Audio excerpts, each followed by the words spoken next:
Ada 5 kompetensi dasar yang menjadi acuan, yaitu yang pertama kompetensi keimanan. Tentu menganalisis keimanan ini kan bukan frekuensi bergereja, bukan, tetapi bagaimana kita menerjemahkan rumusan Rasul Paulus di Ibrani 11 ayat 1. Iman adalah dasar dari segala sesuatu yang kita harapkan dan bukti dari segala sesuatu yang tidak kita lihat. Berarti ini ada yang abstrak yang harus kita konkretkan. Ada yang tidak ada yang harus kita adakan. Dan itu bagaimana kompetensi itu dibangun.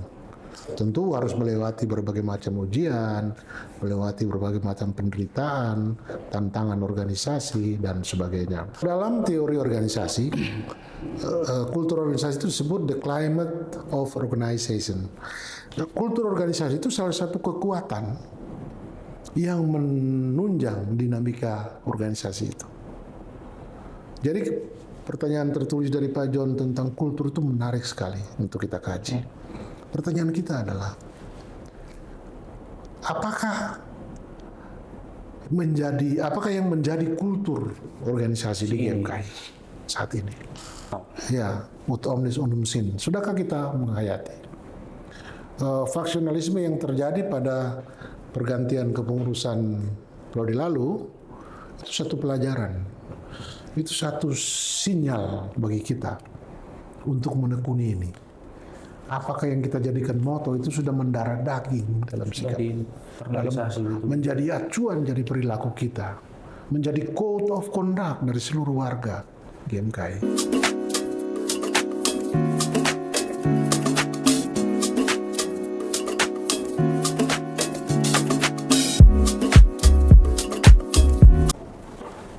Shalom, kembali lagi di Asap Podcast episode kemerdekaan.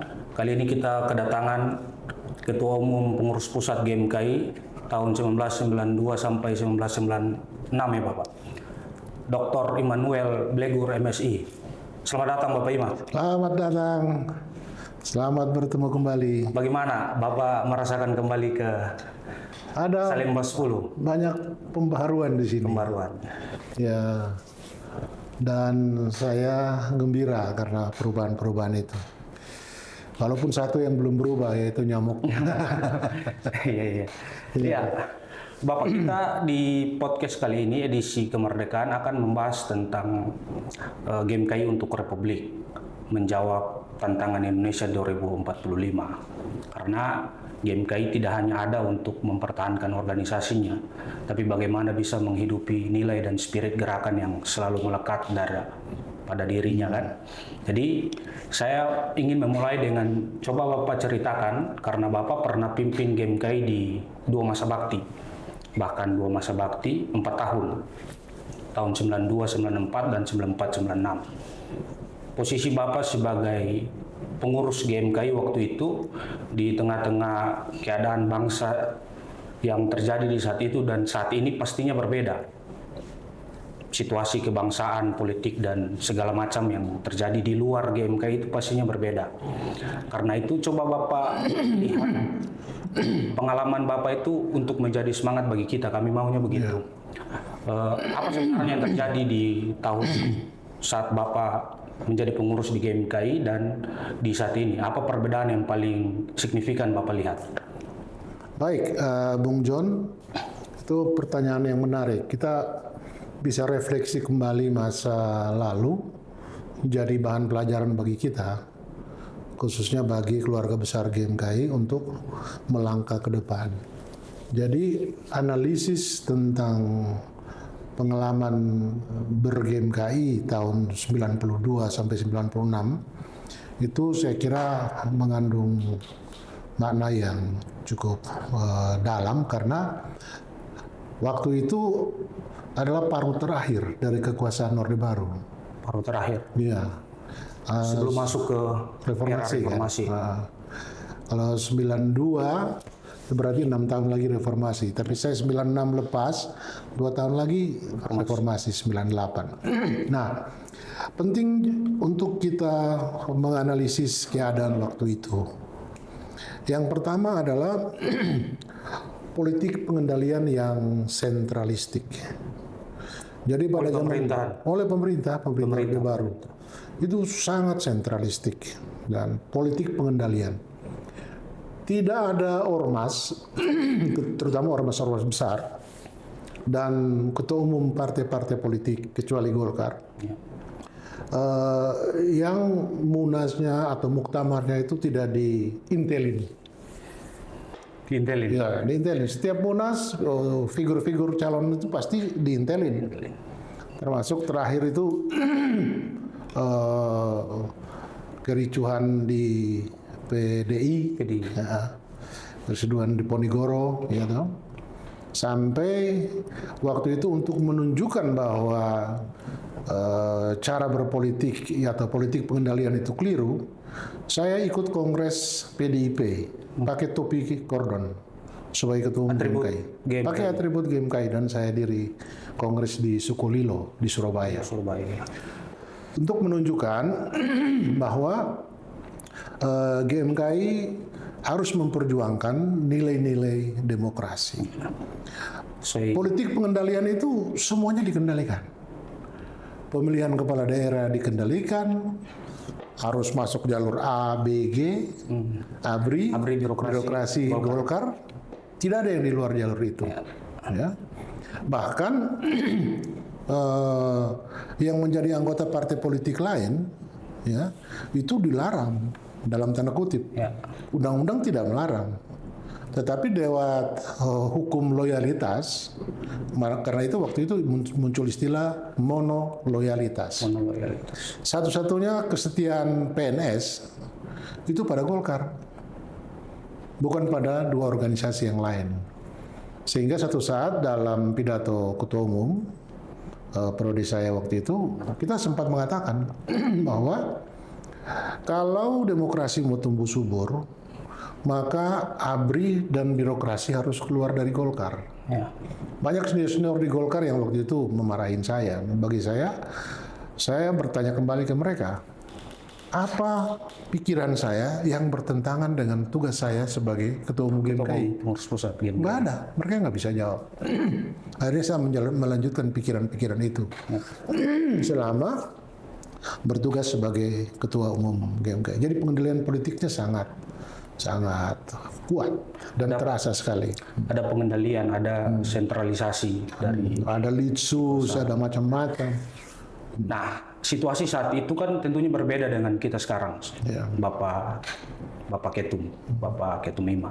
Sekarang kita kan diperhadapkan bukan lagi dengan kondisi yang seperti itu, tapi akhir-akhir ini kita melihat dan merasakan, khususnya di GMKI itu, salah satu tantangan kita adalah transformasi digital, kemudian artificial intelligence, dan diperhadapkan dengan berbagai macam masalah kebangsaan lain yang begitu kompleks. Apa yang dirasakan Bapak ketika melihat GMKI hari ini dengan membandingkan di zaman Bapak saat itu? Dulu zaman saya, kita belum punya handphone. Kita masih pakai pager. Jadi kalau mau menelpon itu kita berebutan, cabang Jakarta di bawah, pakai koin untuk menelpon kemana-mana. Tapi sekarang kan GMKI sekarang sudah hidup dalam satu dunia yang baru, di mana perkembangan ilmu pengetahuan dan teknologi, khususnya teknologi digital ini sudah begitu pesat. Sehingga GMKI berada dalam satu suasana yang baru. Paling tidak akses berkomunikasi itu tidak menjadi persoalan. Dulu kita masih menghadapi kendala itu, tapi sekarang saya bersyukur karena GMKI juga sudah punya kabit di bidang IT, dan itu bagus. Karena GMKI kalau tidak mengikuti perkembangan zaman sekarang, dia pasti tergusur oleh zaman. Gitu. Karena perubahan itu lebih cepat dari tindakan kita untuk menghadapinya. Gitu. Ya. Apa yang sebenarnya harus kita sesuaikan dan yang harus kita pertahankan?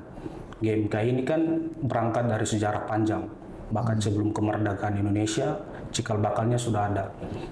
Cikal bakal GMKI yang memainkan peran-perannya di Indonesia. dengan perubahan konteks zaman yang sangat berbeda antara zaman Bapak dengan zaman kita hadapi sekarang, itu apa nilai-nilai yang harus kita pertahankan agar GMK ini tetap menjalankan apa yang menjadi tugas dan tanggung jawab dia secara moral? Sebelum sampai ke situ, saya ingin menggambarkan dulu tentang satu tadi, pengendalian politik, sentralisasi politik. Yang kedua itu sentralisasi ekonomi. Itu zaman itu kita hadapi. Jadi semua, tidak ada desentralisasi fiskal, yang ada sentralisasi fiskal, dan itu daerah-daerah menjadi tidak bertumbuh. Ya. Kemudian demokrasi itu sangat sentralistik juga demokrasinya, sangat. Karena itu pada zaman itu GMKI mencoba untuk berdiskusi, tentu bersama teman-teman kelompok Cipayung. Pada waktu itu kita pernah merumuskan satu tema yang menarik, yaitu relevansi format politik Orde Baru.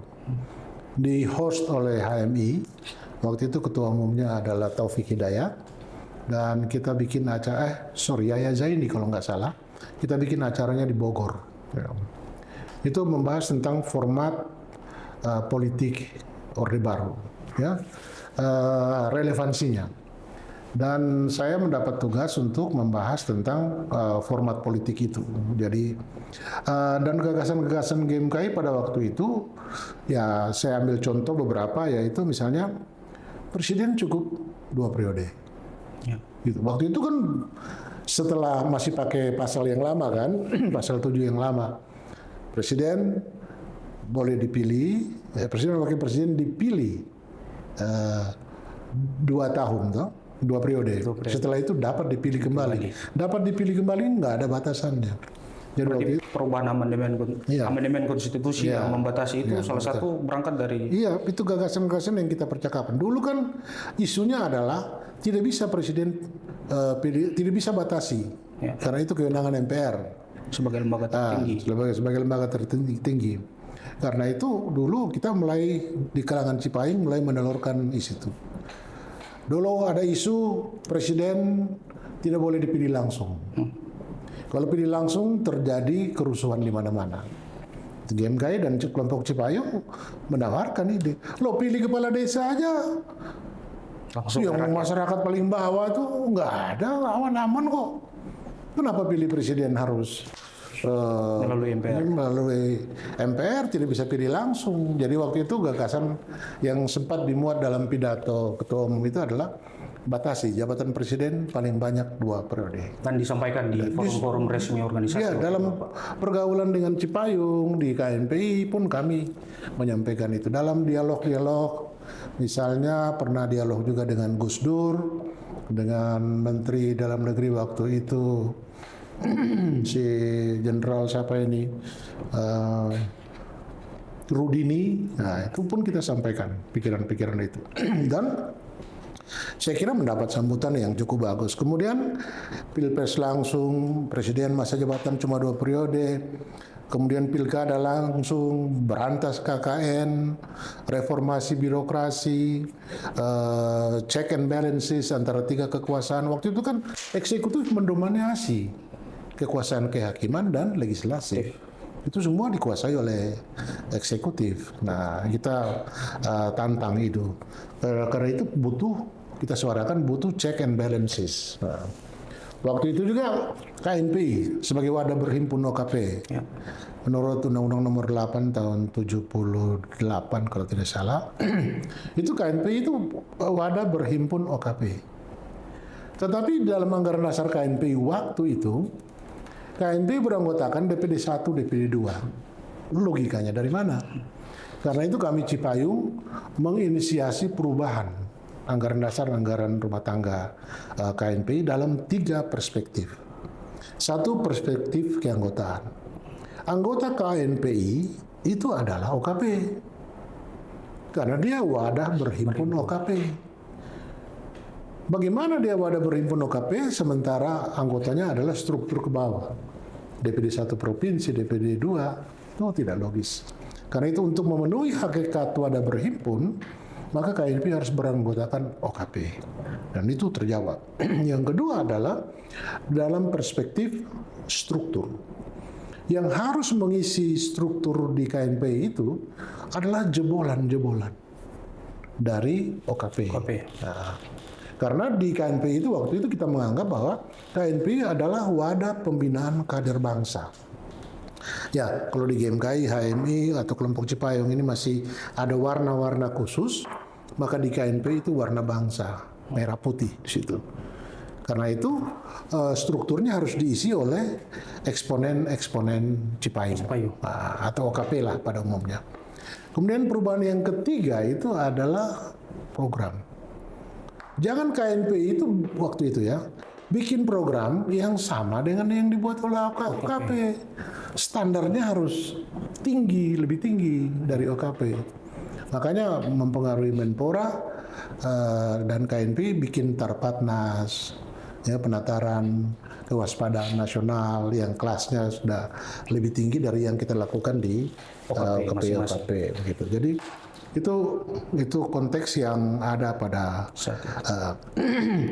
kemudian saya katakan bahwa ada perubahan yang besar di situ dari segi landscape politik. Ada perubahan yang cukup besar. Itu saya sudah jelaskan tadi, KNPI sebagai wadah berhimpun itu kita rubah. Kemudian KNPI juga adalah wadah pembinaan kader bangsa, kan saya sudah jelaskan tadi gitu. Terus wadah penyaluran kader. Ini kita harus ingat karena dimensi struktur tadi, perspektif struktur tadi, maka kita harus salurkan kader-kader distribusi kader-kader kita untuk mengisi kekuasaan yang ada di KNPI. Yang berikut adalah ada perubahan karakter pergerakan mahasiswa. Kalau kita lihat zaman Suhoki, ya itu keras tuh sebelum Soekarno jatuh, itu Suhoki dengan kesatuan aksinya itu sangat besar dan berpengaruh di seluruh Indonesia, ya. Mereka waktu itu bukan ujuk-ujuk demonstrasi. Studi-studi di kampus-kampus, di kelompok-kelompok itu, kalau kita baca buku Suhoki, itu kita tahu persis. Itu mereka cukup kuat mempromosikan ide-ide pembaruan. Dan ini yang saya berharap GMKI mengambil posisi itu. Ide-ide pembaruan. Dengan memanfaatkan di konteks sekarang, memanfaatkan transformasi teknologi. Iya, dengan transformasi teknologi yang begini canggih, saya kira GMKI pasti punya akses yang lebih jauh. E-books terlalu banyak, informasi-informasi apa yang tidak bisa kita akses sekarang, semuanya bisa kita akses. Dan oleh karena itu GMKI harus tampil sebagai gerakan pemikiran. Sebenarnya eksistensi gerakan pemikiran ini sudah ada sejak dahulu. Ya. Cuma sekarang mungkin dalam pergulatan politik seperti ini, perkembangan gereja dan masyarakat seperti ini, mungkin GMKI harus tampil sebagai mengambil fungsi atau memperkuat fungsinya sebagai gerakan pemikiran itu. Kemudian yang kedua adalah perubahan sistem kepartean. Itu berpengaruh sama OKP memang, gerakan mahasiswa saat ada pengaruhan di partai politik. Dulu zaman itu cuma 3 partai, oke? PDI, Golkar, P3. Dan penyaluran kader-kader OKP itu ke 3 partai ini, oke? Tetapi setelah reformasi, kalau dulu zaman Orde Lama itu, Orde Baru itu dia multi partai terbatas, cuma 3 partai. Setelah reformasi dia multi partai tidak terbatas. Sebagai contoh, pemilu 2004 itu diikuti oleh pemilu 2009, 99. Pemilu pertama era reformasi itu diikuti 26 partai. 5 tahun kemudian pemilu 2024 sudah menjadi 48 partai. Dan sampai sekarang 70-an segala macam yang mendaftar. Karena memang sistem kepartaian kita itu pembukaan atau pendirian partai dipermudah, Tapi pemenuhan syarat partai ikut pemilu yang dipersulit. Makanya kadang terhambat diverifikasi situ, diverifikasi dan lain sebagainya gitu. Serta Dan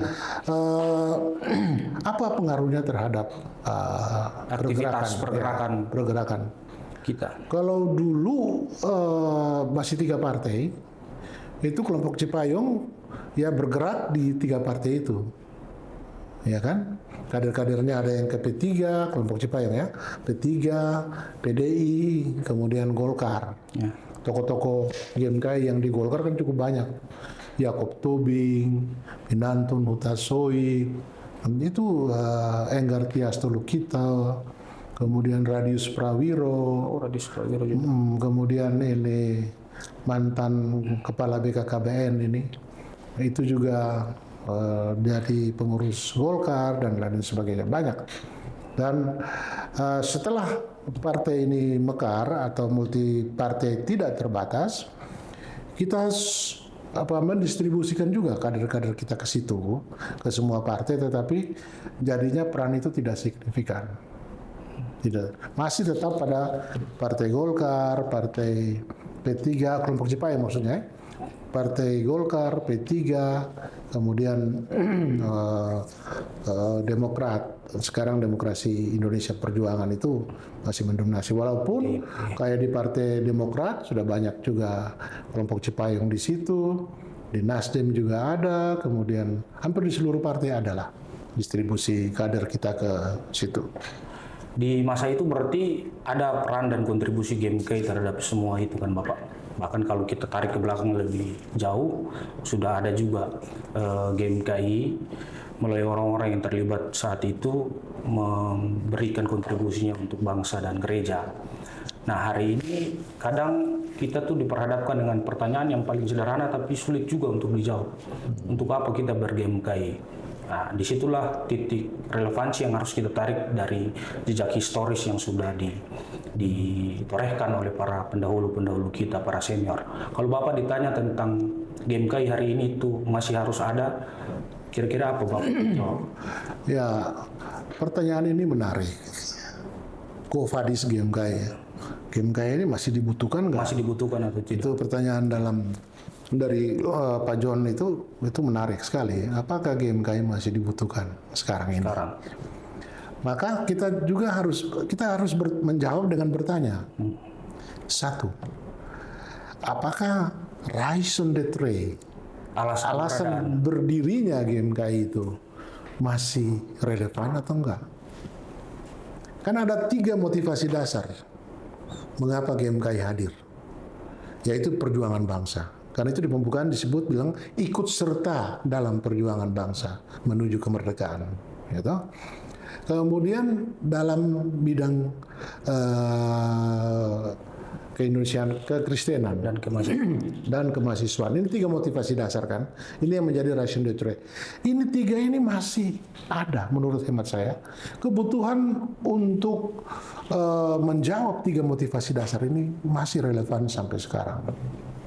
Sekarang ini apalagi justru bangsa dalam keadaan yang tidak baik-baik saja seperti ini dibutuhkan kehadiran. Tinggal kita sesuai dengan model pergerakannya kita. Iya, sesuaikan dengan konteks yang ada. Apa bidang yang kita bisa masuki, pikiran-pikiran apa yang bisa kita sumbangkan. Dan kalau berangkat dari situ, menurut Bapak apa yang harus kita baharui, apa yang harus kita pertahankan, dan apa yang harus kita tinggalkan bahkan? Nah, di dalam pertanyaan host itu ada yang menarik.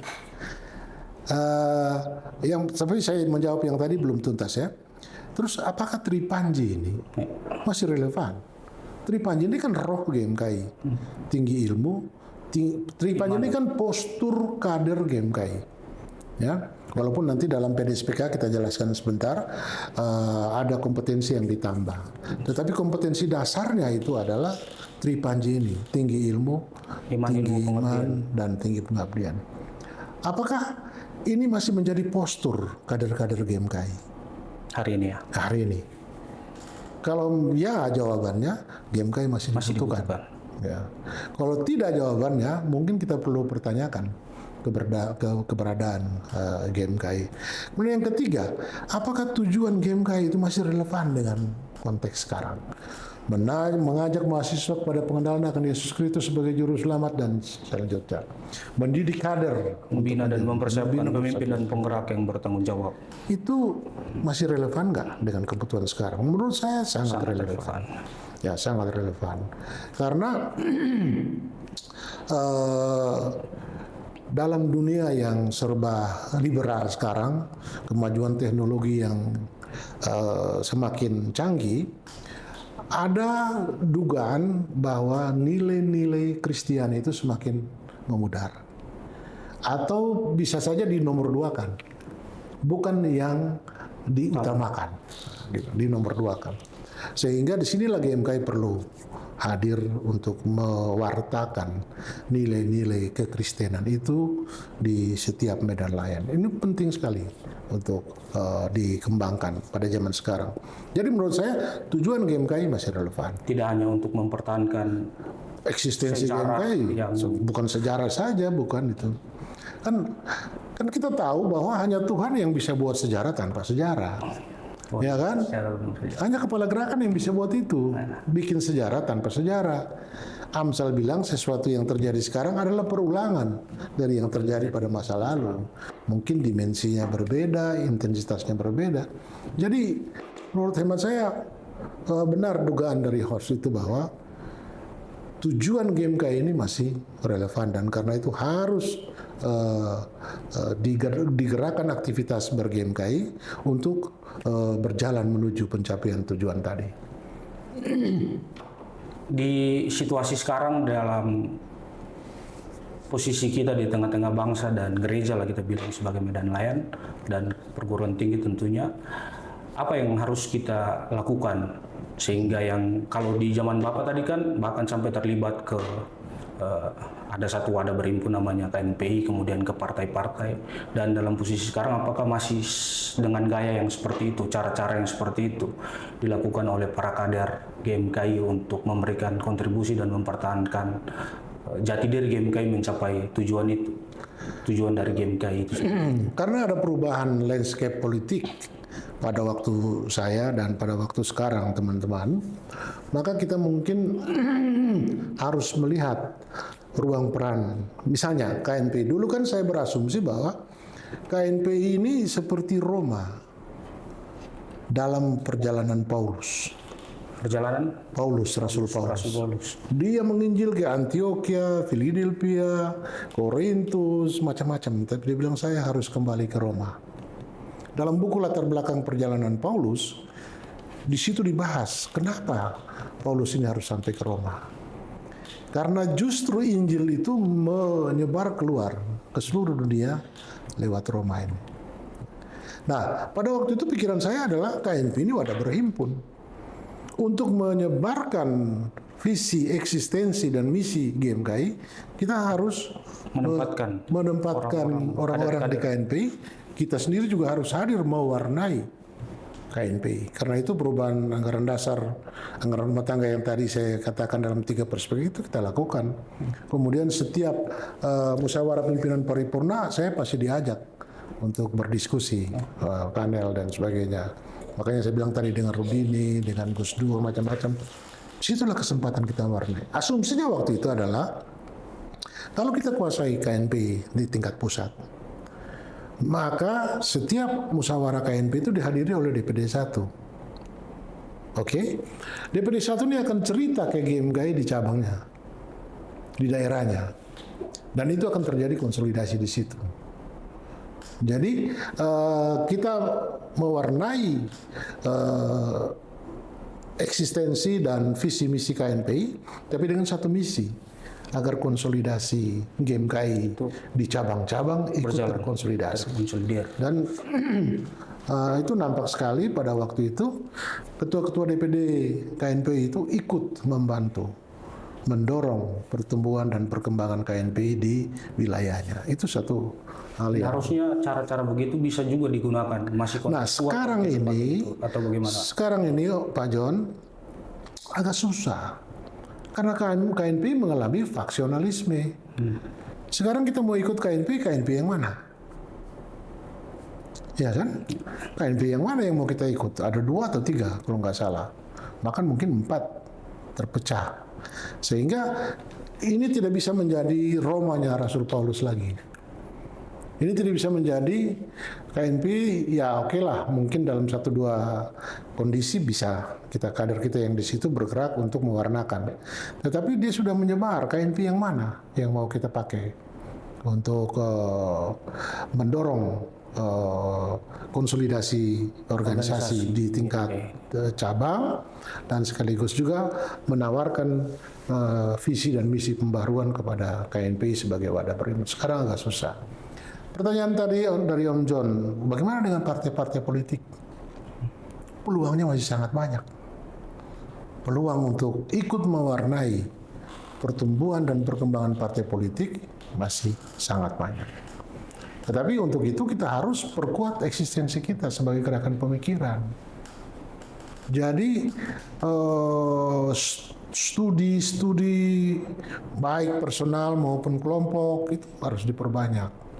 Kemarin zaman kita itu memang kita susah beli buku baru, sehingga kita rame-rame pergi ke Gramedia, jalan kaki, baca buku di sana, bikin catatan, kembali ke sekretariat.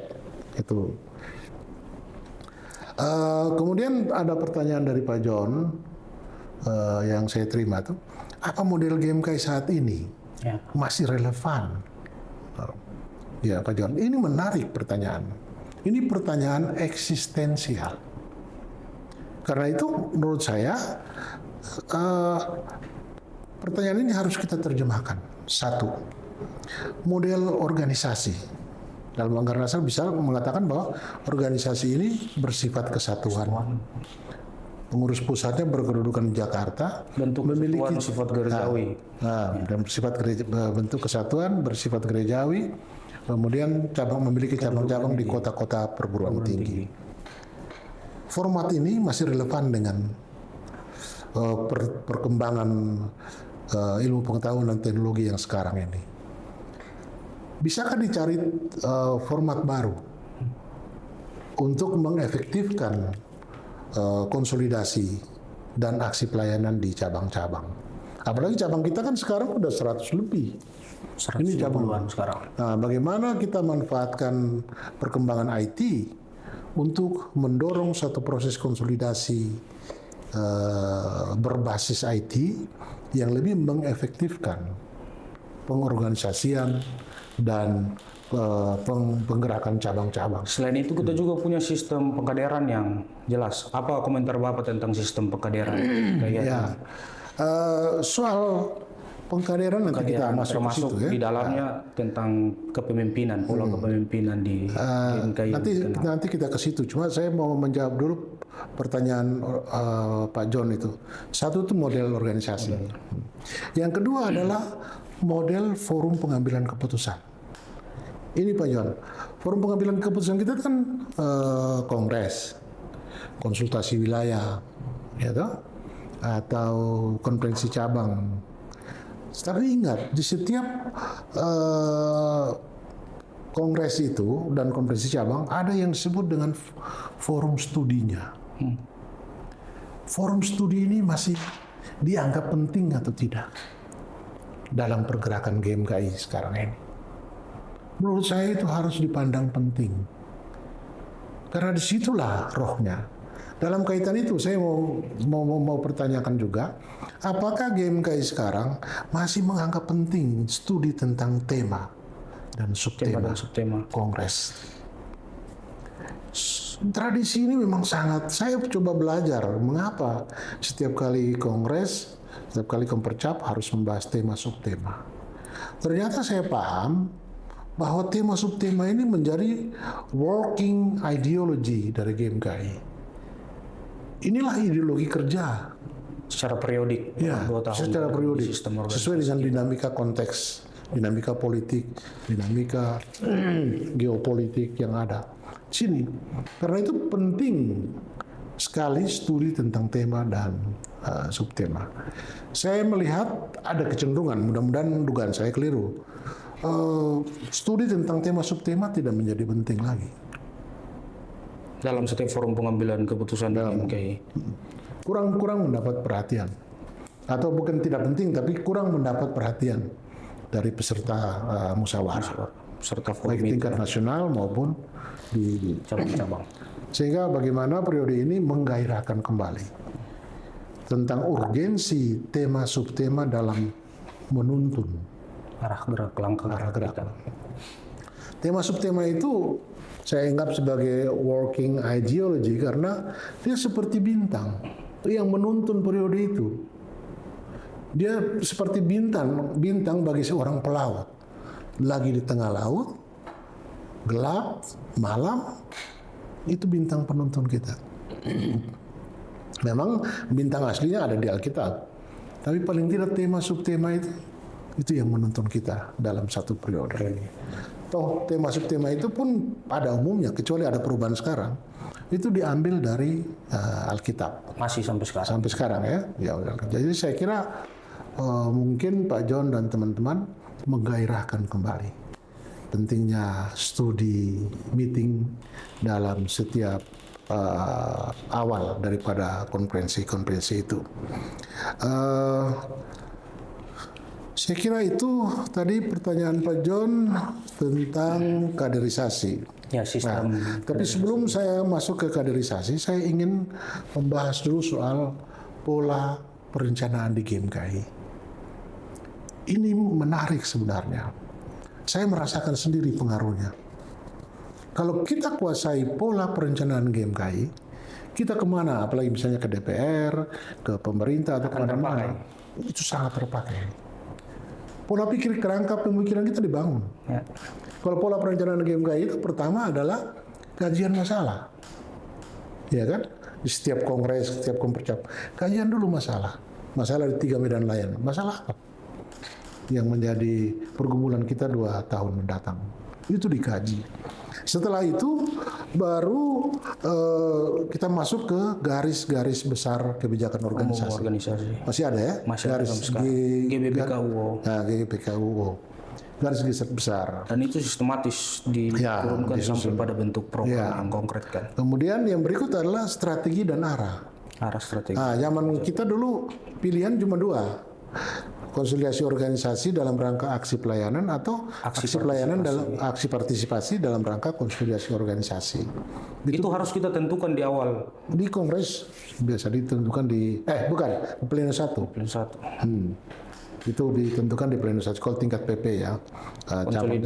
Konsolidasi organisasi untuk melaksanakan memperkuat aksi partisipasi atau aksi partisipasi memperkuat konsolidasi. Jadi kemarin saya masuk ke KNP itu aksi partisipasi dalam rangka memperkuat konsolidasi di cabang-cabang. Gitu. Jadi itu tergantung kebutuhan gitu. Masa bakti. Kemudian masuk ke yang ketiga itu adalah bentuk program, yaitu sudah lazim ya. Pola implementasinya, kemudian evaluasi. Ini kan patron. Gitu. Kemudian kita bahas juga tentang struktur organisasi. Pemikiran kita waktu itu ya, mudah-mudahan sekarang juga masih dipandang relevan. Kita bahas struktur itu setelah kita kaji tentang program. Karena itu dulu ada istilah, ada GMK itu, struktur mengabdi kepada program. Struktur mengabdi kepada program. Dan program itu berlaku adegium adalah setiap program sekurang-kurangnya mengatasi satu masalah. Jadi tidak sekedar kita rumuskan apa program itu, tapi apa masalah yang mau diselesaikan oleh program itu yang kita rumuskan. Jadi setiap program harus mengatasi satu masalah. Struktur kita susun untuk menjawab program. Setelah itu baru kita cari pengurus. Nah, masalah pengurus ini sudah menjadi satu kelaziman ya, tapi menurut saya kelaziman yang tidak sehat. Apa itu Bapak? Yaitu merekrut pengurus pusat itu tidak berbasis pada merit system. Kader-kader unggul yang ada di daerah dari cabang-cabang. Tetapi biasanya acuannya adalah siapa yang menyumbang suara dalam kongres. Ini rekrutmen yang menurut saya kurang bagus, yang harus kita rubah. Oke, mempertimbangkan pendukung di Kongres boleh, tetapi itu tidak menghilangkan prinsip merit system itu. Kalau itu baru bisa pasti berpengaruh terhadap bagaimana GMKI menjalankan perannya di tengah bangsa dan jadi cabang-cabang penyumbang kader juga senang, kemudian GMKI juga secara nasional akan bertumbuh karena kader-kader yang direkrut di tingkat pengurus pusat itu adalah kader-kader unggulan semua, ya, new professional breeds yang direkrut dalam kongres-kongres itu. Nah, kalau rekrutmen kader itu ada 3 aspek yang harus dalam pembinaan kader itu ada 3 aspek yang harus diperhatikan. Satu adalah pola rekrutmennya seperti apa.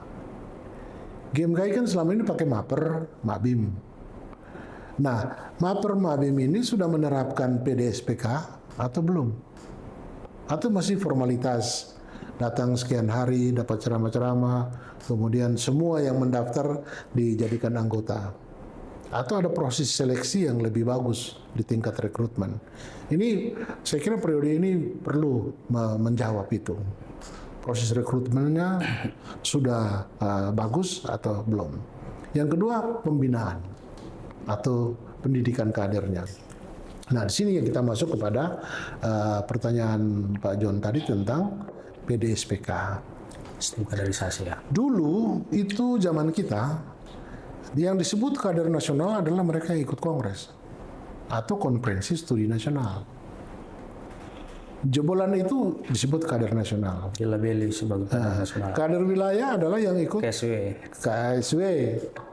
atau musyawarah tingkat wilayah. Kader cabang ya yang lahir di musyawarah. Karena itu asumsi ini mitos ini kita rubah dalam PDSPK. Kebetulan pembahasan itu Marim ketua umumnya, saya ketua bidang kader dan kerohanian yang membahas pola dasar 92-2002. Disitulah kita mulai, dan itu OKP yang pertama mulai adalah GMKI, yaitu pendidikan kader berbasis kompetensi. Karena itu ada 5 kompetensi dasar yang menjadi acuan, yaitu yang pertama kompetensi keimanan. Tentu menganalisis keimanan ini kan bukan frekuensi bergereja, bukan.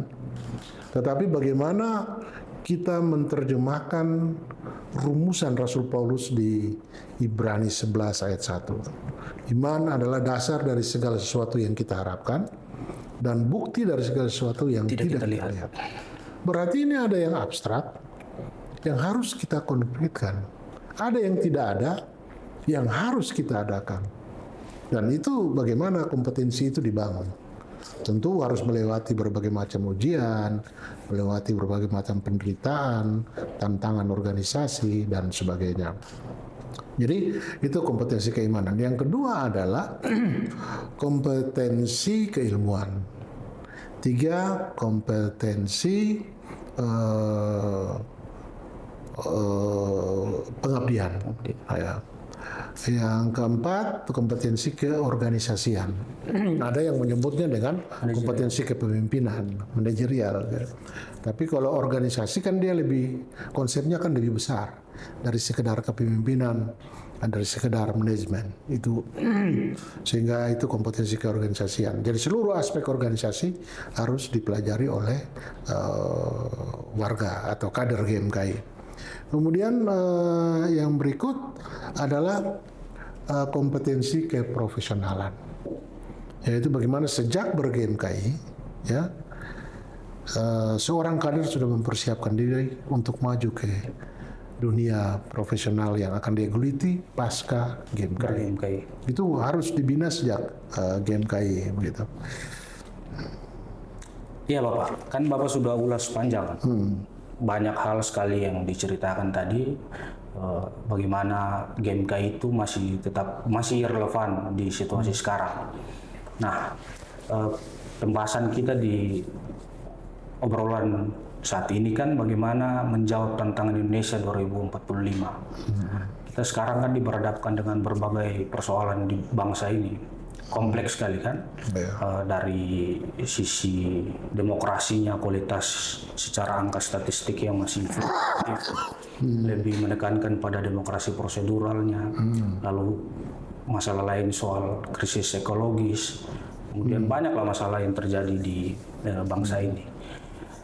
Coba Bapak klasifikasikan 3 yang menurut Bapak GMKI harus terlibat, harus menjawab itu, harus dibaca oleh GMKI hari ini untuk ikut serta dalam proses menuju ke 2045 yang digadang-gadang sebagai Indonesia emas itu.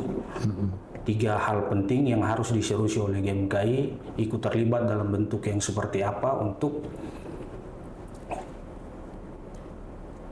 mewujudkan Indonesia emas 2045. Oke, sebelum kita masuk Banyak masalah tadi yang sudah. Sebelum masuk ke situ, mungkin saya ingin menjawab pertanyaan tertulis dari Pak John yang menarik. Satu variabel organisasi yang menarik, yaitu kultur organisasi. Kalau dalam teori organisasi, kultur organisasi itu disebut the climate of organization. Kultur organisasi itu salah satu kekuatan yang menunjang dinamika organisasi itu. Jadi pertanyaan tertulis dari Pak John tentang kultur itu menarik sekali untuk kita kaji. Pertanyaan kita adalah, apakah yang menjadi kultur organisasi di GMKI saat ini? Apa sumber-sumbernya kultur organisasi itu? Supaya satu organisasi menjadi efektif, maka dia harus bangun dan kembangkan kultur organisasinya. Kultur organisasi itu adalah satu sistem psikofisik dari hubungan antar orang dalam organisasi maupun keluar organisasi. Kultur organisasi atau budaya organisasi itu dia mengacu pada nilai-nilai tertentu. Dan dia sendiri mengandung nilai-nilai itu sendiri. Kalau di GMKI ya acuan kita pasti Alkitab. Itu yang umum ya. Kultur organisasi kita itu. Acuan kita Alkitab. Tapi acuan lain yang cukup pragmatis juga yaitu moto. Ya, ut omnis unum sin. Sudahkah kita menghayati? Faksionalisme yang terjadi pada pergantian kepengurusan periode lalu itu satu pelajaran. Itu satu sinyal bagi kita untuk menekuni ini. Apakah yang kita jadikan moto itu sudah mendarah daging dalam sikap, menjadi acuan jadi perilaku kita, menjadi code of conduct dari seluruh warga GMKI. Kami sih sering membahasakan moto ut omnes unum sin itu untuk bersatu harus sama, tapi kalaupun berbeda janganlah berpisah, kira-kira begitu. Dalam tataran yang lebih praktis di GMKI sering kami anggap dan bahasakan moto GMKI ut omnes unum sin itu seperti itu. Karena itu jangan bicara persatuan sebelum menganalisis perbedaan. Ya. Karena perbedaan inilah yang membuat kita harus bersatu. Jadi roh dari persatuan itu sebenarnya perbedaan itu sendiri. Jadi tidak boleh ada kebersamaan, kebersatuan yang mengingkari hakikat perbedaan. Justru kebersamaan itu harus mempersubur eksistensi dari perbedaan. Karena yang menghidupkan roh kebersamaan itu adalah perbedaan-perbedaan itu sendiri. Dan saya kira ya Tuhan kita, Yesus sudah mengetahui itu. Bahwa kita satu tubuh, ada mata, ada telinga, ada tangan. Dan semua ini harus satu. Supaya tersusun menjadi satu. Rapi tersusun menjadi satu. Saya lupa ayatnya, tapi ada tuh di Alkitab. Nah ini yang menjadi acuan daripada kultur. Jadi satu tadi Alkitab, kedua moto, kemudian ada juga panca sukses, bisa kita jadikan acuan untuk membangun kultur, Kemudian bisa juga dipakai dari Galatia 5 ayat 2 tentang buah-buah roh itu. Ya, sukacita, damai sejahtera dan lain sebagainya. Atau yang 1 Korintus 13 ayat 4 tentang kasih. Kasih itu panjang sabar, murah hati, lemah lembut. Nah, apakah ciri-ciri atau nilai-nilai ini terpatri dalam setiap kader GMKI? Dari pusat sampai ke cabang-cabang, ke komisariat-komisariat. Apakah kultur ini terbangun dari pengurus pusat sampai ke cabang? Karena ini satu roh. Ini adalah satu pola perilaku yang khas GMKI yang harus dibangun. Karena itu saya terima kasih ada pertanyaan tertulis tentang bagaimana keadaan kultur organisasi GMKI saat ini. Menurut saya itu harus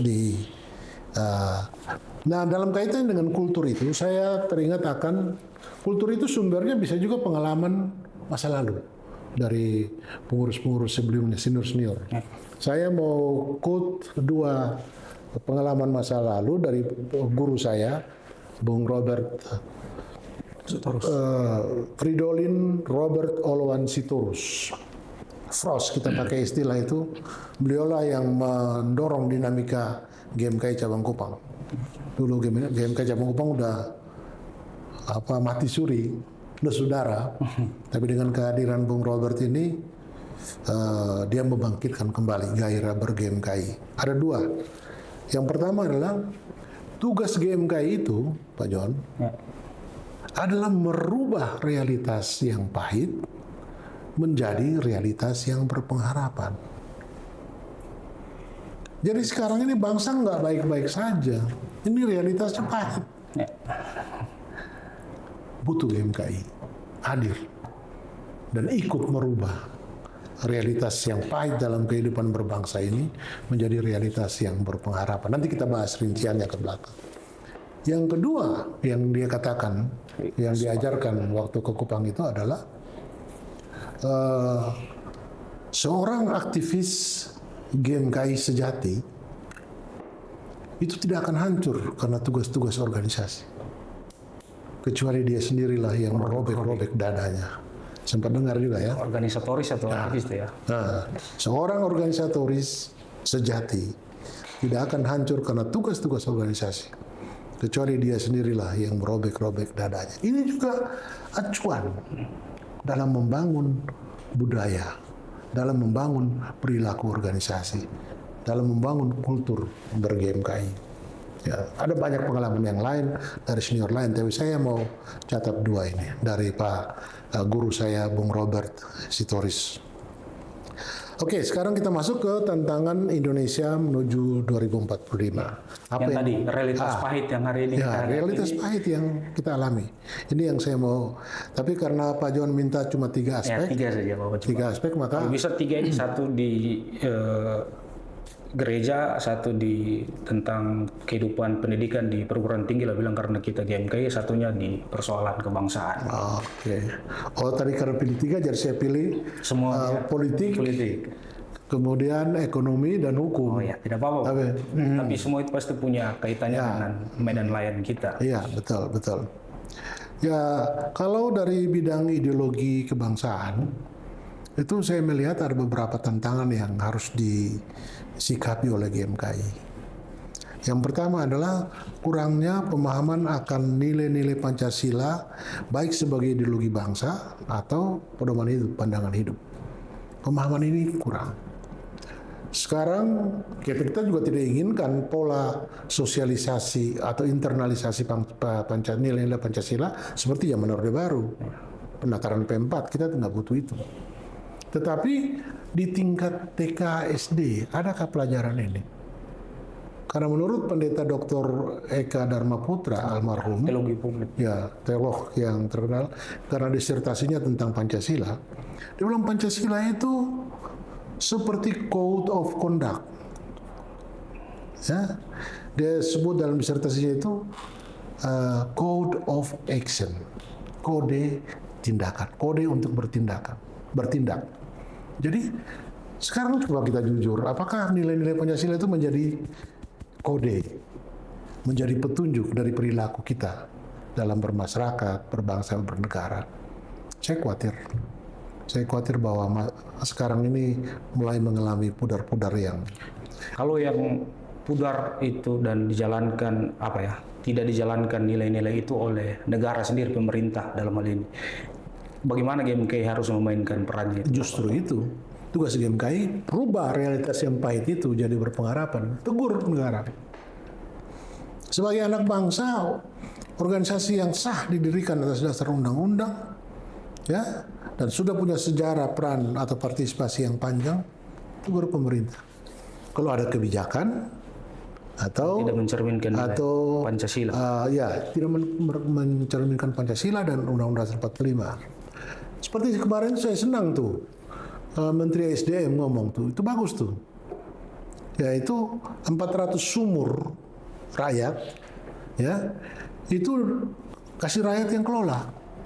Itu baru pasal 33. 400 sumur kasih rakyat setempat yang kelola. Jangan perusahaan-perusahaan besar yang kelola. Mereka ambil keuntungannya, rakyat dapat imbasnya. Kerusakan lingkungan, yang Pak John bilang, dan sebagainya. Sekarang kita lihat, saya dengar bahwa kejaksaan turun sampai di perkebunan-perkebunan, pertambangan-pertambangan. Katanya untuk mengembalikan ke pasal 33, bumi dan air dan segala macam itu. Barakah bumi, air, dan kekayaan. Apakah itu terkandung di dalam? Tujuannya ke situ atau sekedar pergantian pemain? Ini GMKI harus cermat dan bicara. Tentukan sikap harus bicara. Dulu zaman kita tentara ikut campur dalam urusan HKBP, kita lawan. Sampai kongres di Pekanbaru itu dikerjain dan bisa-bisa. Saya bukan soal. Itu kongres perjuangan waktu itu. Tetapi kalau 94. Oh, 94 ya. Saya naik periode kedua. Kalau negara ikut campur urusan internal gereja, itu sudah tidak benar. Ini realitas pahit. Harus lawan ini. Nggak ada kata lain, lawan. Ingat itu, penonton. Apapun resikonya, lawan. Kadar GMKI. Ya. Kalau tapi jangan lawan bodoh-bodoh, angkat bambu runcing. Lawan pakai hikmat dari Tuhan. Kita dikenal sebagai gerakan yang punya tradisi intelektual itu yang harus ditonjolkan. Kita bukan fisik, kita lawan. Itu dari sisi politik, Bapak. Tadi memudarnya segala macam tentang pengamalan nilai-nilai Pancasila. Dari sisi ekonomi sama satunya lagi apa tadi? Memang di sini ada banyak ya yang saya catat, tapi karena waktu, kita berapa lama nih waktunya? 1 jam. 1 jam. Nah, 1 jaman lah. Masih ada lagi yang lain di bidang ideologi itu, yaitu kohesi sosial ini semakin melemah. Pak John rasa nggak gejala ini? Kohesi dan keharmonisan sosial di seluruh Indonesia ini semakin melemah. Dulu, mungkin zaman dulu, ya kita akrab, kemana-mana saja kita bisa akrab dengan siapa saja, tanpa peduli latar belakangnya. Tapi sekarang ini seperti ada jurang. Kemudian terus memundarnya semangat kebangsaan. Semangat kebangsaan itu ya kita bisa rumuskan banyak. Nah, kalau politik yang arti sesungguhnya ada beberapa saja, saya cepat-cepat saja ya. Yaitu yang pertama adalah konsolidasi demokrasi ini belum tuntas. Sekarang ini masih formalistik, prosedural, formalistik, belum substantif. Ya.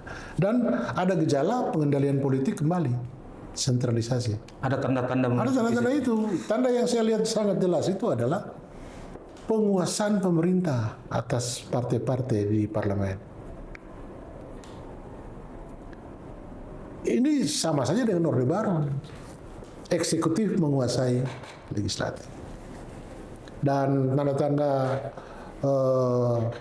pengendalian dalam bentuk lain di kejaksaan, di kehakiman, saya kira jangan sampai ini terjadi seperti Orde Baru. Dan GMKI harus membahas tema itu. Kalau Prof. John Piris pasti sudah kasih clue-cluenya. Bagaimana teknik untuk mencegah hal ini terjadi kembali. Jadi ini sangat perlu untuk yang berikut adalah ya kembalinya sentralisasi politik. Saya sudah jelaskan tadi, belum matangnya pelembagaan politik. Buktinya apa? Ganti pemilu, ganti undang-undang pemilu. Ini saya dengar isu lagi, undang-undang politik ini kan nanti dipisahkan pemilu pusat dan pemilu daerah. Pemilu pusat itu DPD, Presiden, DPR RI. Pemilu daerahnya DPR provinsi, DPR kabupaten kota, dan kepala daerah pemilihan. Terus ada juga isu mau dirubah pemilihan tidak langsung lagi, tapi lewat DPR. Saya dengar perkembangan terakhir itu lewat DPR hanya sampai provinsi, kepala daerah provinsi, tapi kabupaten kota tetap langsung. Jadi perubahan terus menerus dalam setiap. Itu menunjukkan bahwa pelembagaan undang-undang pemilu kita, ya, political law-nya itu masih terus merubah. Bagaimana orang mau partai-partai menyesuaikan diri terhadap arah daripada perjuangan politik lewat partai politik ini kalau terus berubah-ubah seperti ini. Jadi itu juga satu tantangan. Agak berat kalau masih seperti ini terus dipertahankan. Cara-cara seperti ini dipertahankan sementara kita dituntut untuk membuat Indonesia emas, penuh dengan kesejahteraan, demokrasi. Terus di 2045 kan? Saya lihat lagi menuju 2045 ini kita akan terhambat. Karena apa? Ada kecenderungan TNI dan Polri masuk kembali ke politik. Bukankah ini saya lihat parcok. Oh itu berbahaya tuh. Kalau kekuasaan direbut dengan memanfaatkan alat negara, itu sangat bahaya bagi demokrasi. Jadi yang terjadi sekarang itu adalah pengusaha, penguasa, dan sebenarnya pengusaha, penguasa, dan tanda kutip tadi itu. Ini permainan tiga ini. Rakyat tidak memiliki akses yang cukup dalam permainan ini. Akhirnya kontrol publik menjadi sangat lemah. Kebanyakan formalistis. Ya. Jadi dalam bidang politik itu yang juga menarik adalah tata kelola pemerintahan daerah. Kita tahu bahwa biaya politik tinggi. Kenapa? Karena ada berkembangnya pragmatisme politik. Ya toh? Wanipiro. Nah, saku ada istilah-istilah banyak itu. Dan itu saya rasakan sendiri. Bertarung dalam pilkada di Alor saya rasakan sendiri. Gitu. Jadi pemilihan orang bukan berdasarkan program yang dia tawarkan, tapi berapa besar dia sanggup membayar. Dan ini kan pada akhirnya orang itu duduk dan dia akan menutupinya, dan mungkin dengan salah satu caranya adalah korupsi dan lain sebagainya. Kaitannya dengan itu Bapak, bagaimana kader-kader GMKI yang sementara ini berproses? Kita kan kalau di misi kita pemimpin dan penggerak yang ahli dan bertanggung jawab, tapi kadang godaan kekuasaan itu tidak membuat kita tahan uji dari yang Bapak bilang. Ketika kita selesai berGMKI, kita masuk di ruang-ruang kekuasaan, baik di pemerintah maupun yang lain, kadang kita tergoda untuk itu. Ini pengingatlah bagi kami yang nanti pasca berGMKI ini akan mengisi ruang-ruang itu, apa yang harus kita pertahankan sehingga tidak terjebak atau tidak terjerumus dalam situasi yang menjadi realitas pahit bangsa ini. Jadi yang pertama sekali itu tekun dalam mengikuti ajaran Kristus. Karakter Kristus itu harus menjadi pedoman kita. Dan banyak sekali tawaran yang akan muncul. Apakah kita berani untuk menolak itu atau tidak? Kita butuh. Kita miskin mungkin, tidak punya apa-apa. Dan tawaran itu menggiurkan. Dan itu banyak setannya tuh di situ. Jadi Sarah bawang merah, bawang putih. seolah-olah kita terima itu sebagai hak kita. Bagian kita. Nah, bagian kita. Padahal itu bertentangan dengan Ajaran. aturan. Karena itu ya jangan ambil apa yang bukan hak kita. Jangan ambil apa yang bukan milikmu. Jangan susahin orang. Memang godaan itu berat. Saya juga pernah mengalami godaan-godaan seperti itu. Apa kuncinya biar tetap berada pada yang pertama, yang paling inti adalah jangan lupa dengar suara hati. Jadi pada waktu itu saya selalu berdoa dalam hati saya. Tuhan, kalau ini hak saya, biarlah saya terima. Tapi kalau bukan hak saya, loloskan ini dari saya. Dan ya banyak kejadian, misalnya EKTA, itu kan saya mau diambil jadi koordinatornya. Tapi pada waktu yang bersamaan, itu dijanjikan uang yang cukup banyak. Tapi waktu yang bersamaan, salah satu pimpinan saya di Golkar, dia terkena masalah hukum. Akhirnya saya tinggalkan koordinator TA di DPR RI, saya fokus ke DPR.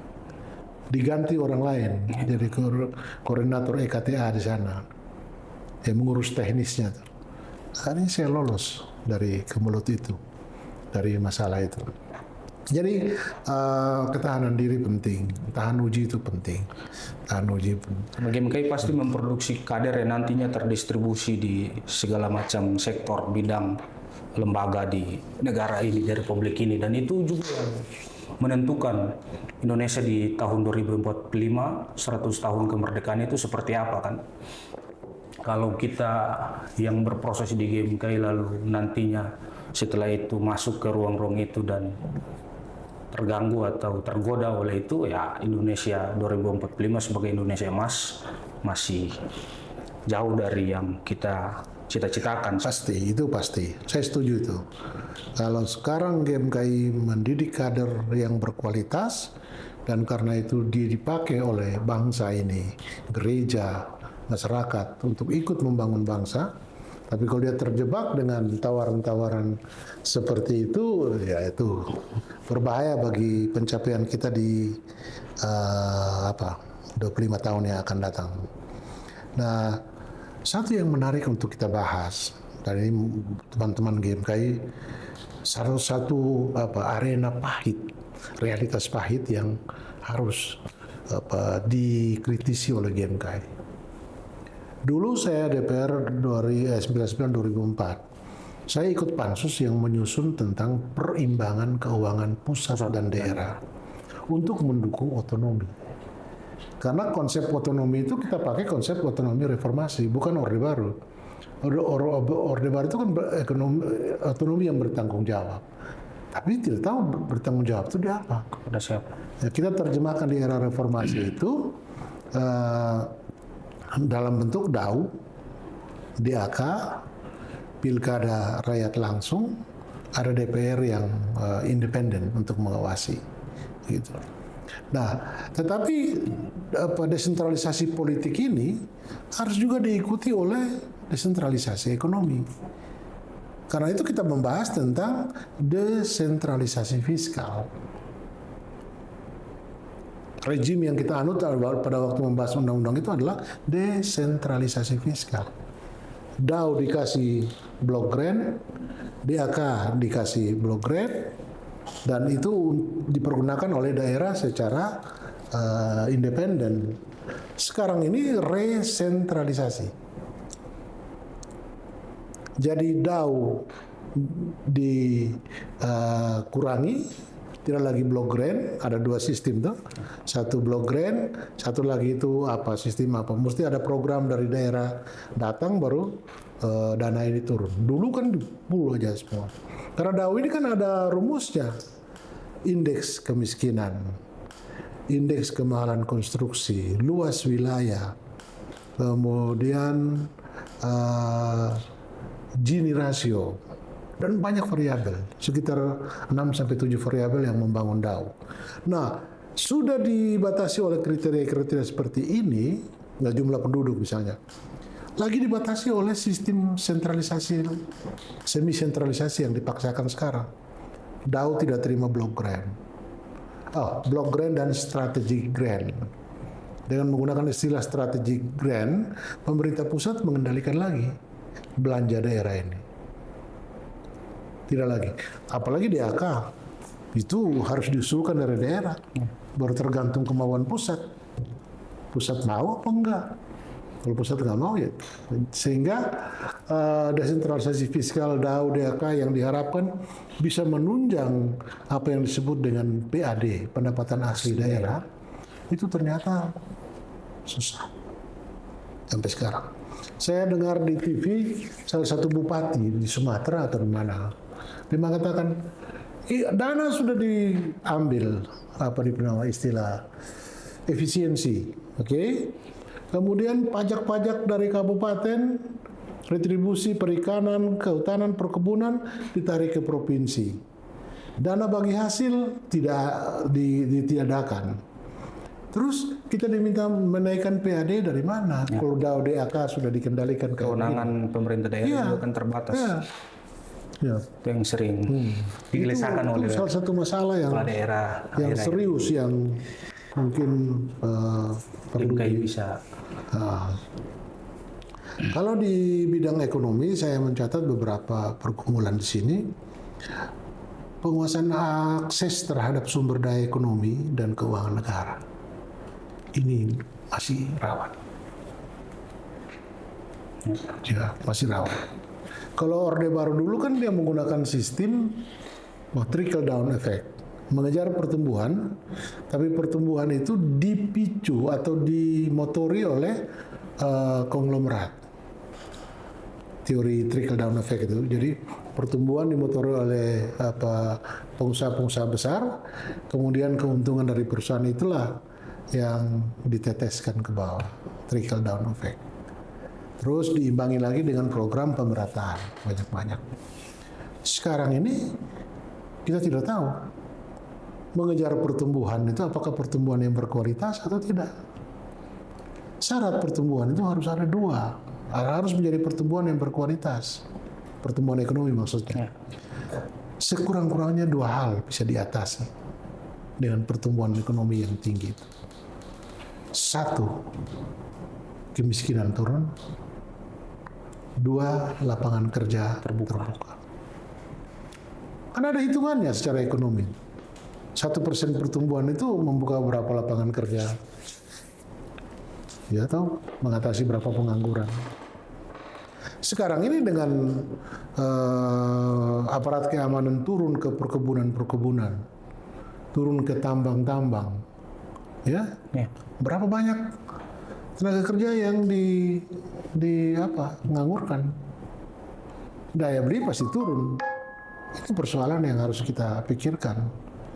Sehingga zaman sekarang ini dengan IT yang sudah begitu bagus, ya GMKI cobalah menyuarakan gitu.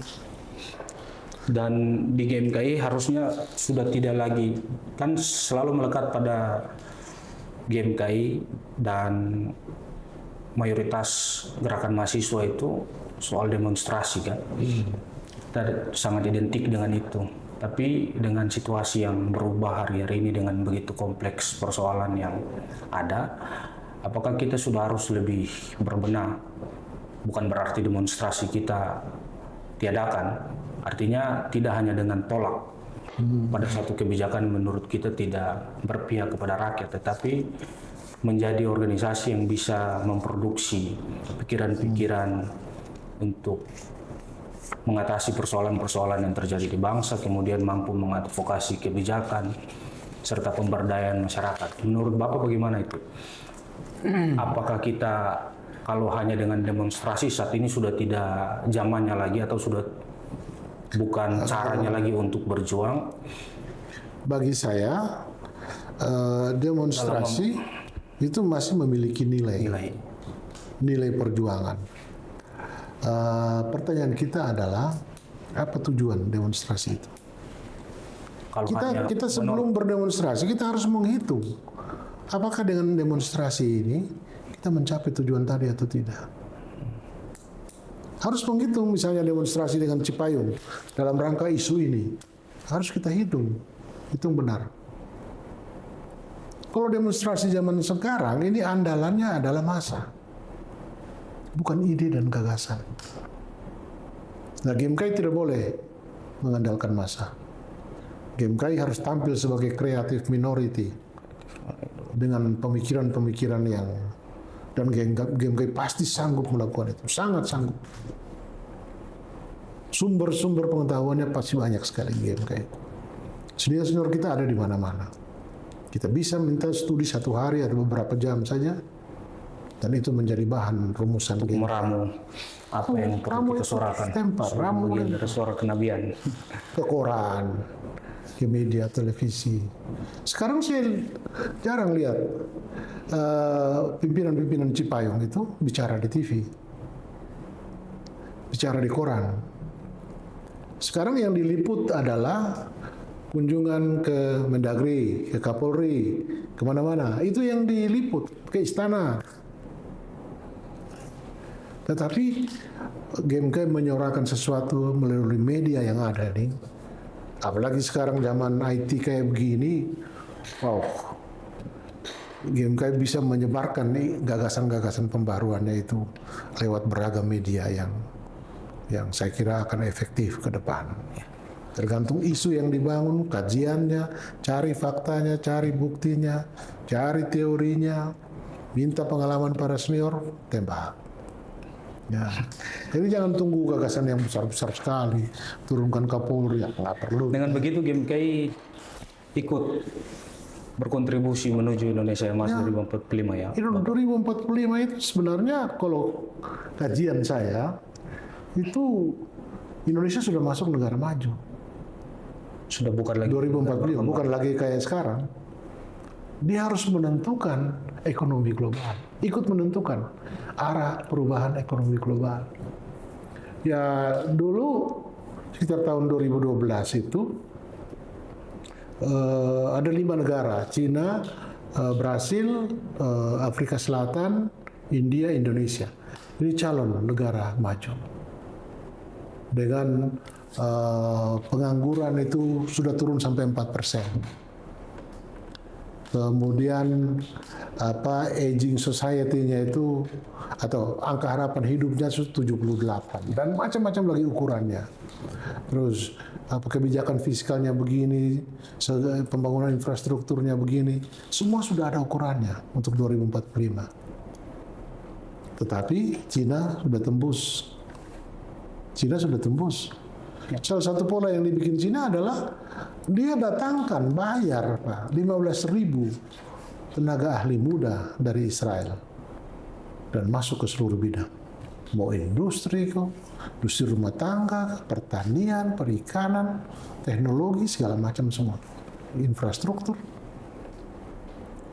Indonesia tentu kita tidak, GMKI tidak perlu mendatangkan lagi orang-orang Yahudi, tidak. Tapi kita punya potensi yang banyak yang memadai untuk kita bangkit sebagai penentu perubahan. Baik Bapak. Tentunya semua itu saya rasa tidak secara sekaligus harus dikerjakan oleh GMKI. Berbagai macam persoalan yang harus tuntas, harus selesai itu tidak mungkin GMKI bisa melakukan semuanya. Maka coba Bapak sebutkan 3 pekerjaan yang secara konkret harus GMKI lakukan menuju 2045 bangsa ini merdeka. Ya. 3 hal yang harus dilakukan oleh Gerakan Mahasiswa Kristen Indonesia di segala tingkatan. Saya coba mencatat di sini ya, walaupun ini masih sangat abstrak. Ya. Tapi kita bisa diskusi untuk mengkonkretanya lagi. Pertama itu mantapkan, konsolidasi, efektifkan organisasi. Mantapkan, konsolidasikan, efektifkan. Mantapkan konsolidasi supaya buat GMK ini menjadi efektif. Nah, ini ada kaitannya juga dengan pola pengorganisasian, model organisasi GMK. Kita mau hemat struktur kaya fungsi, atau kita mau kaya struktur demi akomodasi, atau bisa juga dua-dua, kaya struktur tapi kaya fungsi, bisa juga. GMK kemana? Karena yang dihitung adalah seberapa besar keberadaan GMK sekarang ini bisa membuat GMK berkontribusi secara efektif untuk ikut menentukan bangsa ini akan mencapai negara maju pada tahun 2045 itu. Bidang ekonomi, bidang hukum, segala macam. Jadi yang pertama adalah yang harus GMK buat adalah konsolidasi. Mantapkan konsolidasi, efektifkan organisasi. Tadi kan Pak John sudah bilang tuh, IT segala macam canggih, bagaimana kita buat menjadi GMK ini menjadi efektif. Kalau WSCF, World Student Christian Federation, mereka kan sifat federasi. Pengurusnya itu cuma 3 orang, 4 orang. Karena mereka menganut sistem Sergeant Staff. Waktu saya ikut General Assembly tahun 95 itu mereka kaget dengan struktur kita. Nah, apakah GMKI bisa mencuri sedikit pengetahuan itu? Dan ingat, GMKI harus mencuri juga konsep-konsep dasar Kristiani yang ada di sana. Karena dari WSCF dia ke PBB baru menyebar ke seluruh dunia. Misalnya konferensi MDGs. Misalnya. Zaman saya waktu itu isu yang menonjol adalah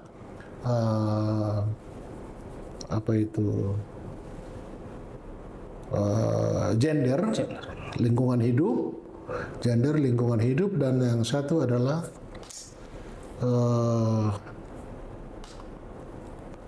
tentang keutuhan ciptaan. Jadi kita GMKI jangan menganggap, atau GMK Gerakan Mahasiswa Kristen jangan menganggap bahwa cuma manusia ciptaan Tuhan. Lingkungan. Karena itu di anggaran dasar sudah antisipasi waktu itu, menata layani manusia dan alam semesta. Jadi tugas GMKI itu dua itu, mendidik kader dan sebagainya, tapi juga menata layani alam semesta. Jaga lingkungan yang Pak John bilang tadi. Batu kayu itu pun ciptaan Tuhan, Pak. Tumbuh-tumbuhan ciptaan Tuhan, hewan ciptaan Tuhan. Jangan kita menganggap bahwa hanya manusia kita inilah yang ciptaan Tuhan. Integrity of creation, itu istilahnya. Itu dari WSCF ke PBB baru menyebar ke seluruh dunia. Jadi sekarang hubungan GMKI dengan WSCF baik regional maupun pusat itu kan lebih canggih lagi kan. Apa yang diputuskan sana bisa segera dapat di sini dan sebagainya. Dulu kita masih tertulis, dari cetak dalam bentuk buku, laporan baru kirim ke kita. Tapi sekarang kan sudah bisa lewat email, lewat apa segala kan bisa lebih canggih. Maka GMKI akan tampil prima kalau isu-isu yang disuarakan GMKI sekarang itu langsung produksi dari sana. WSCF. Wah, orang di sini belum tahu gitu udah bisa akses informasi dan masih perkembangan yang terjadi di itulah keunggulan kita. Itulah keunggulan kita. Bahkan dalam hal ini GMKI bisa jadi penjuru. Jadi satu itu. Yang kedua, tadi saya sudah sebut, wujudkan GMKI sebagai gerakan pemikiran. Saya kira ini tidak perlu saya jelaskan. Yang ketiga, wujudkan GMKI sebagai gerakan pembaharu bangsa. Pembaruan bangsa. Label ini penting sekali. Membarui manusia dan alam semesta itu perintah anggaran dasar. Menata layani manusia dan alam. Kalau kita punya semangat itu, kita akan terus bersemangat juga untuk rubah realitas yang pahit menjadi berpengharapan. realitas sumber pengarahan. Ya, terakhir Bapak. Ya. Kita beberapa hari lagi memasuki usia kemerdekaan yang ke 81 tahun. 17 Agustus 2026. Berarti sudah tinggal beberapa tahun lagi kita akan masuk ke usia emas 100 tahun Indonesia merdeka. Apa yang menjadi bayangan Bapak ketika di tahun itu, tahun 2025, usia Indonesia yang ke 100 tahun, ada semacam apa ya? Apa yang Bapak harapkan terjadi di saat itu? Mungkin Bapak tidak bisa berkontribusi lagi karena sudah sepuh atau sudah berganti generasinya, sudah diregenerasikan kepada kita berganti dan wujud bahkan, juga mungkin. Bahkan yang baru lahir hari ini pun yang akan ikut serta dalam jalan menuju ke sana. Saya sih Bapak membayangkan ada masyarakat yang berkata bahwa GMKI tidak hanya sekedar ada di tahun itu, tapi ikut merubah Indonesia menjadi lebih baik. Bagaimana Bapak membayangkan itu? Jadi izinkan saya untuk ada satu konsep yang pernah kita bahas, itu tentang memantapkan Indonesia sebagai negara maju. Ukuran-ukuran apa yang perlu diperhatikan di situ, dan kalau bisa didiskusikan oleh GMKI sebagai bahan masukan. Yaitu pertama, tahun 2045 pertumbuhan ekonomi harus 6-7%. 6-7%. Kemudian target PDB per kapita tahun 2045 itu adalah $41.000 sampai $43.000. Kita sekarang baru 3.000-an kah? 4.000-an.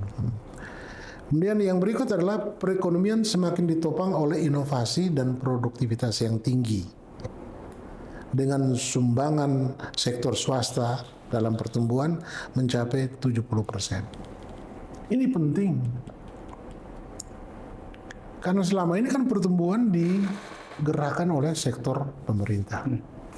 Sektor swasta belum kita kalkulasikan untuk bagaimana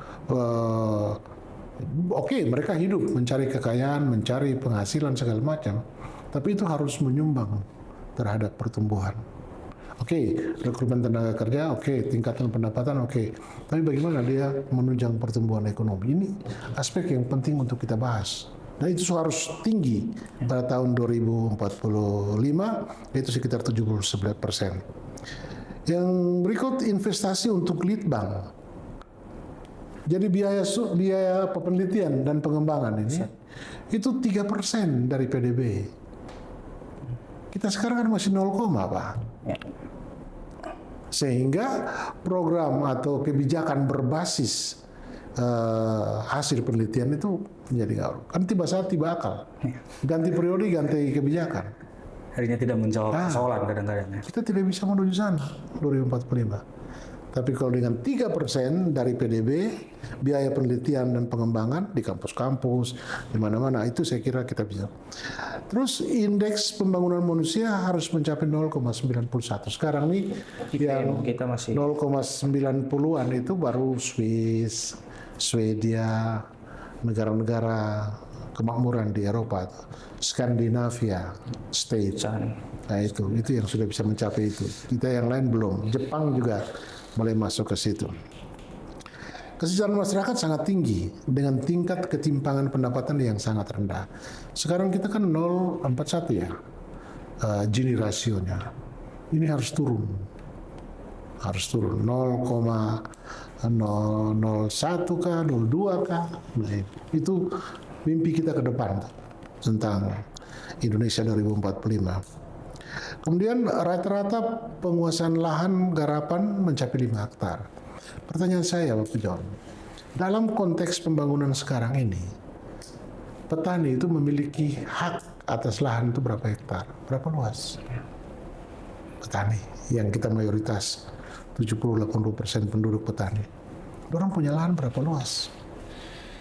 Sementara alih fungsi lahan begitu tinggi, bahkan hutan-hutan lindung, hutan-hutan apa juga mulai dialihkan untuk menghasilkan pangan dan sebagainya. Kasus atau film itu bakar babi kan? Bakar babi. Salah satu contoh yang Pesta babi. pesta babi, nah, itu salah contoh. Bagaimana lahan itu dimiliki, bersertifikat. Pak Jokowi sudah mulai kerjakan itu. Saya dengar kemarin si Menteri Aparatur Negara, si Nusron Wahid, sudah mulai ATR BPN. mulai Di sektor mengikuti. perumahan juga ada Di sektor perumahan, Bang Ara, itu bisa kita. Kemudian pelayanan publik untuk golongan usia tua menjadi semakin penting itu. Peran Indonesia di dunia internasional harus semakin, itu yang kita bayangkan. Jadi kita bisa diskusikan untuk melihat konkretnya. Ya. Dan ini masih ukuran-ukuran yang sangat abstrak, tetapi ini kira-kira gambarannya tentang Indonesia 2045 yang mau kita tuju. GMKI harus ikut berperan untuk menentukan kemajuan bangsa itu. Karena itu ya kita jangan sindrom minority, gitu. Karena kita Kristen kita jadi minder. No, kita bukan warga negara kelas 2, Pak. Kita warga negara kelas 1, Pak. Ya, kita bagian sah dari republik ini. Karena itu waktu Kongres Rio ditolak, saya melawan. GMKI bagian sah dari republik ini, dan karena itu kami berhak untuk berkongres di Provinsi Riau. Jangan hindari itu. Kebanyakan teman-teman yang dari daerah-daerah mayoritas Muslim itu mengalami itu, sindrom minority. Ya, satu gejala psikologis, kita merasa takut untuk beridealisme hanya karena kita Kristen, karena di tengah-tengah mayoritas. Padahal justru jadi garam itu tidak pernah jumlahnya lebih banyak dari masakan. Kreatif minority. Kemudian membangun tradisi intelektual tadi. Yang terakhir yang saya mau katakan, bisakah pengurus GMKI ini punya satu moto perjuangan? Per transit benefaciendo, berkeliling sambil berbuat baik. Kalau PP punya semangat itu, cabang-cabang punya semangat itu, korwil punya semangat itu, ada roh baru, roh pembaruan di GMKI. Bertransit benefaciendo, berkeliling sambil berbuat baik.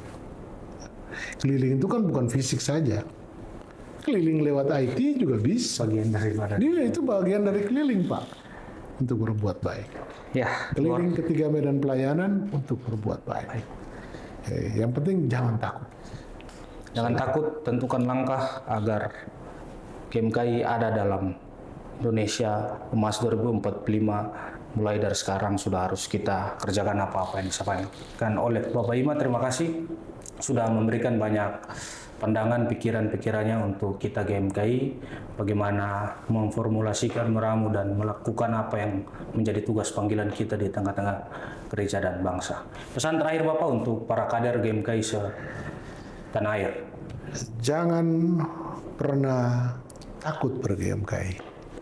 GMKI ini adalah alat di tangan Tuhan untuk mendidik kita menjadi kader Kristen yang bermanfaat bagi bangsa ini. Ingat Matius 25 ayat 31 sampai 46. Itu harus menjadi acuan GMKI. Perikopnya penghakiman terakhir. Tetapi inti daripada ayat itu adalah perkataan Yesus tentang dalam perumpamaan itu, bahwa apabila kita menolong salah satu dari mereka yang paling hina ini, kita telah melakukannya untuk Tuhan. Siapa mereka ini? Yang lapar dan dahaga, yang telanjang, orang asing, terpenjara, sakit. Ini adalah orang-orang yang harus kita lakukan. Karena apa? Perintahnya itu jelas. Kalau kita melakukan itu, dan saya kira GMKI bisa melakukan itu. Kalau kita melakukan itu, menolong salah satu dari mereka yang paling hina ini, kita telah melakukan untuk Yesus. Kalau kita melakukan itu, sama-sama dengan Yesus menuju surga. Tapi kalau yang tidak melakukan itu, ya, bersama-sama dengan iblis dan para pengikutnya menuju neraka, akan terdapat tangisan dan retak gigi. Jadi jangan takutlah. Jangan takut berGMK. Jangan takut berGMK. Tuhan Sang Keblokarakan. Ya, karena di Wahyu itu disebut jelas. Takut di situ tidak ada manusia yang tidak merasa takut. Semua rasa takut, tapi jangan ketakutan. Boleh rasa takut, kendalikan rasa takut itu. Jangan menjadi ketakutan. Karena di Wahyu jelas, orang-orang yang takut itu bukan takut fisik ya, tapi membela kebenaran, memerangi ketidakadilan, penindasan dan sebagainya. Kalau kita takut melakukan ini, kita sama-sama kita akan masuk dalam barisan orang-orang menuju neraka. Wahyu sudah menjelas. Dan jangan pernah takut berGMKI atau membela kebenaran melalui GMKI, karena Tuhan tidak akan pernah meninggalkan kamu. Amin. Ya. Terima kasih Bapak, obrolan yang sangat luar biasa. Kita diberkaya akan pengalaman dan juga pikiran-pikiran untuk bagaimana menjemput masa depan Indonesia di tahun 2045. Kepada saudara-saudara yang telah menonton, terima kasih. Tinggi iman, tinggi ilmu, tinggi pengabdian. Ut omnes unum sin. Shalom. Shalom. Ut omnes unum sin.